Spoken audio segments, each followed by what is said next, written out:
En una época donde ir a Turquía no era viable porque no te ponían pelo y porque no te iban a dejar entrar,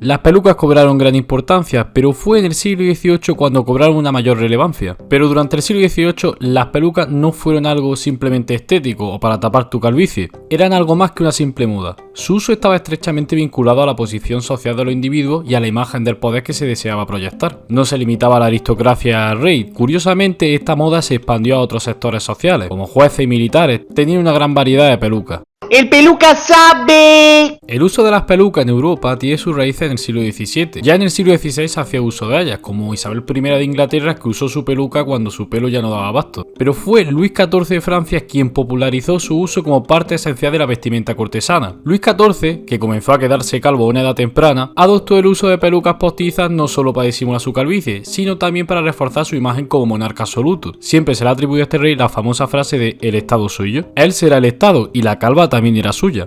En la corte de Versalles, la peluca se convirtió en un símbolo de poder y refinamiento, extendiéndose rápidamente por otras monarquías europeas. En este momento, Francia marcaba la pauta de la moda. Desde su adopción por la nobleza francesa, las pelucas se convirtieron en un distintivo de la élite. Cuanto más grande y elaborada era la peluca, mayor era el estatus del portador. Este fenómeno creó una especie de competencia dentro de la corte, la que los nobles intentaban destacar a través de la extravagancia de sus pelucas. Con el tiempo, la moda de las pelucas trascendió a la nobleza y se convirtió en un requisito para cualquier individuo que quisiera proyectar una imagen de autoridad y sofisticación. Como podemos ver, la peluca tenía un fuerte componente político y simbólico. En muchas monarquías europeas, los reyes y miembros de la realeza usaban pelucas imponentes como parte de su imagen de poder. Estas pelucas, generalmente empolvadas y de gran volumen, simbolizaban la distancia entre el monarca y sus súbditos, reforzando la idea del derecho divino de los reyes. Sí, la peluca tenía esa imagen. En el ámbito gubernamental, los altos funcionarios y ministros también adoptaron el uso de pelucas, ya que esto le confería una imagen de prestigio y legitimidad. En Inglaterra, por ejemplo, los jueces comenzaron a usar pelucas como parte de su vestimenta oficial en los tribunales, una tradición que aún persiste en algunos países de la Commonwealth. De esta manera, las pelucas no solo eran una declaración de moda, sino también una herramienta de consolidación del poder institucional. Si ahora fuera ponerte pelo una herramienta de prestigio en la actualidad. A medida que el uso de las pelucas se extendió, surgieron diferencias marcadas entre los estilos usados por los distintos grupos sociales. Mientras que las élites llevaban pelucas más voluminosas y empolvadas, los grupos sociales más bajos adoptaron versiones más discretas. Los comerciantes, médicos y profesores utilizaban pelucas más pequeñas y menos ornamentadas, lo que reflejaba un estatus mucho menor.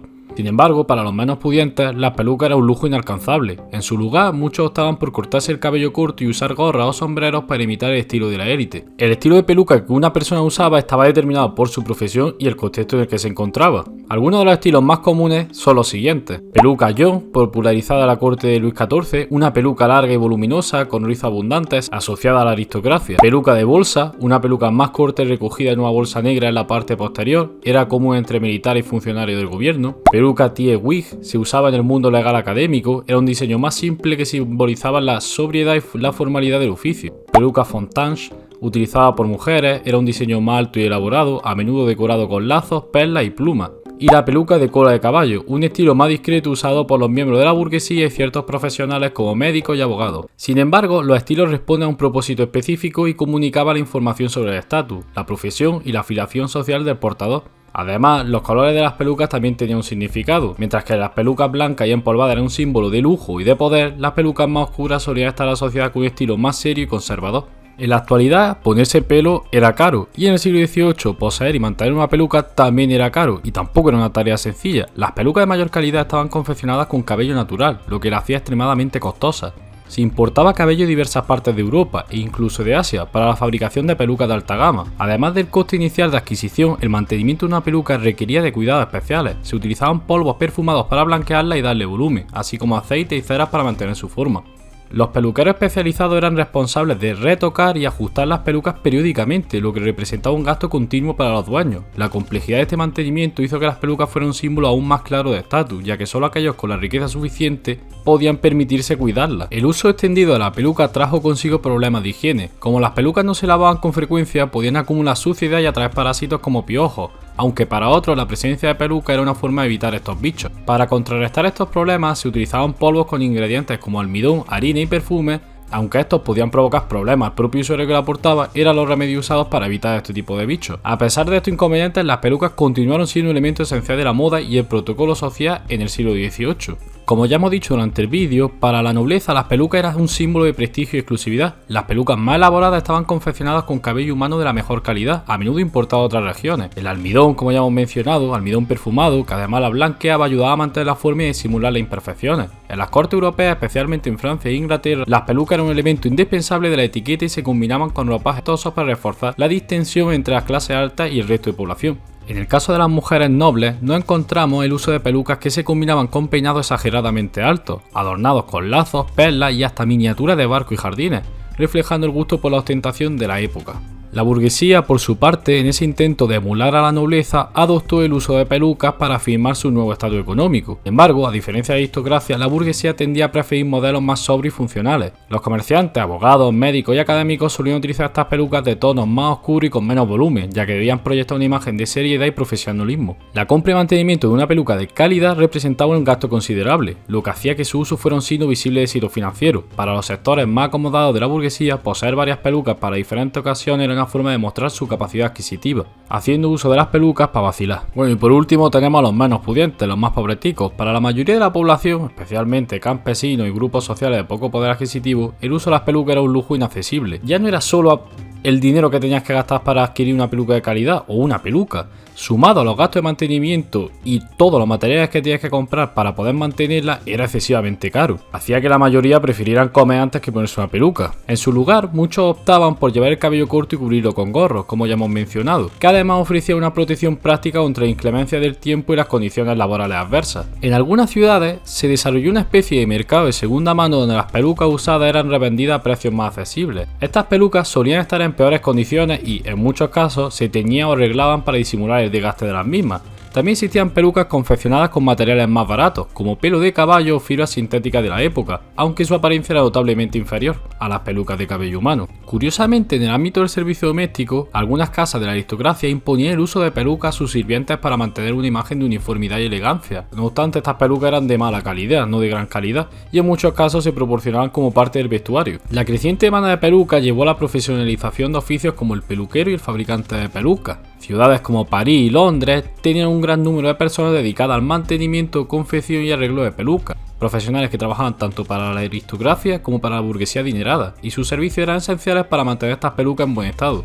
También se encargaban de empolvar las pelucas, rizarlas, para hacerle todo tipo de tonterías a las pelucas del momento. Muchos desarrollaron técnicas innovadoras para fijar los peinados y hacer que las pelucas se mantuvieran durante mucho más tiempo. Como ya hemos dicho, comprar la peluca y mantenerla era bastante caro, de ahí que fuese un símbolo de estatus. La peluca no era un quebradero de cabeza únicamente por el dinero que podía llegar a costar, sino también por la higiene de la misma. El uso constante de pelucas planteaba desafíos en términos de higiene y comodidad.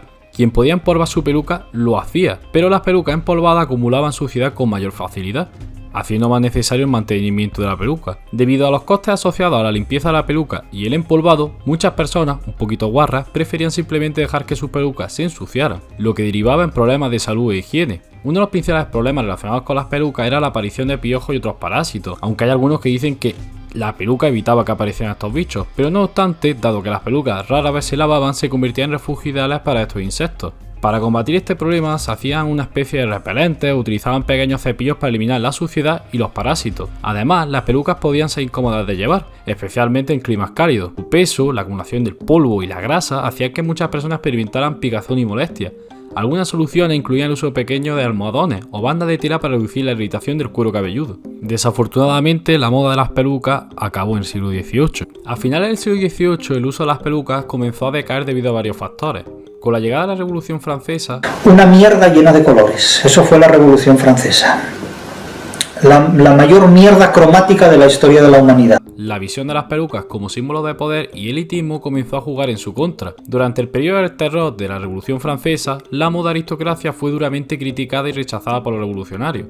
Es decir, los revolucionarios, tío con peluca, guillotinazo, quienes veían en las pelucas un signo de opresión y desigualdad. Para tristeza de las pelucas, muchos nobles y burgueses acomodados abandonaron su uso para evitar ser identificados con el antiguo régimen. Ello fue sustituido por una moda más sencilla y natural, como el cabello corto y sin empolvar, en un intento de distanciarse de la imagen decadente de la aristocracia. Incluso algunos revolucionarios como Robespierre hicieron el cabello corto como un símbolo de republicanismo y sencillez. El tiempo, para tristeza de los peluqueros y quien hacía las pelucas... ¿Está usted asustado? ¿Cree que le puede pasar algo? Sí.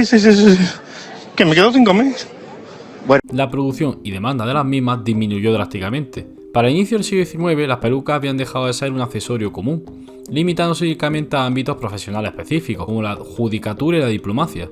Además de la propia Revolución Francesa y el rechazo a los símbolos de la aristocracia, el cambio en las tendencias estéticas favoreció una apariencia más natural. Pese a la desaparición de la peluca, para tristeza de todos, porque a mí me da mucha envidia esas pelucas, ojalá me lleva una, el impacto en la historia de la moda y la sociedad del siglo XVIII es innegable, ya que reflejaban un periodo en el que la apariencia personal era un componente clave para el poder, la identidad y la economía.